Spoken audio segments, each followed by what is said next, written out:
You think you know celebrities. You see them on red carpets, accepting awards, living lives that seem impossibly glamorous. But here's the thing about fame. It creates an illusion. What if I told you that some of your favorite A-listers once had jobs so bizarre, so unexpected that you'd never believe it?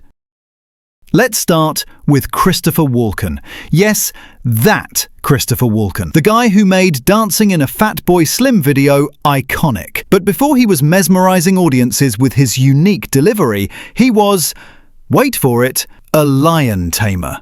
At just 16 years old, Walken worked for a touring circus owned by Terrell Jacobs. But here's where it gets really wild. He didn't just clean cages or sell popcorn. After the main lion tamer finished his act, young Chris would literally enter the cage with the remaining lion and make it do tricks. Think about this for a second. The man who would later terrify audiences in movies was once face-to-face with actual lions, armed with nothing but teenage confidence and whatever lion-taming skills he'd picked up. No wonder he's so fearless on screen. He's already stared down a 400-pound predator. The sandwich artist perfectionist. Now, Margot Robbie. Oscar nominee Harley Quinn, absolute Hollywood royalty. But before she was commanding millions per film, she was commanding submarine sandwiches at Subway. But here's what makes this story brilliant. She wasn't just any sandwich artist. She was obsessively good at it. Robbie has said she would spread everything out to the edges evenly, with the right amount of everything. She took sandwich making so seriously that now, when she goes to Subway as a customer, she gets genuinely upset watching them make sandwiches incorrectly. The Beautician of the Dead. Whoopi Goldberg, Sister Act star, The View co-host, EGOT winner. But before she was making people laugh, she was making dead people look, well, better.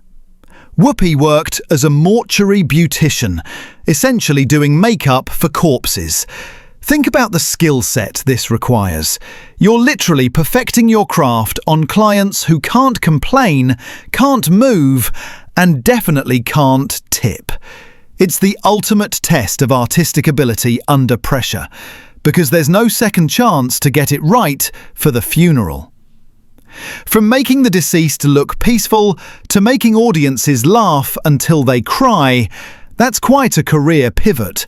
But honestly, if you can handle working in a morgue, Hollywood probably feels like a cakewalk.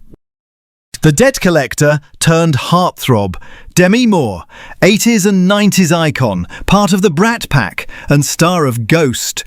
But before she was making pottery scenes romantic, she was making phone calls to collect people's debts. Picture this.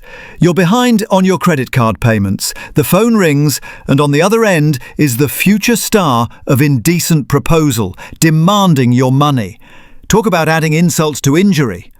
The irony is incredible. She went from literally taking people's money to making millions in Hollywood.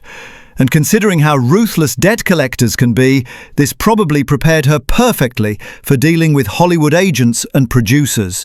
The telemarketing pirate. And finally, Johnny Depp, Captain Jack Sparrow himself, master of weird characters and even weirder real life. But before he was charming audiences as a pirate, he was not charming anyone as a telemarketer selling pens. Depp has admitted he particularly disliked having to call strangers to convince them to buy something. The future king of improvisation and charm absolutely hated having to convince people to purchase writing instruments over the phone. The beautiful irony? The man who couldn't sell a pen to save his life became one of the most bankable stars in Hollywood history. Clearly, his talents lay in selling characters, not office supplies.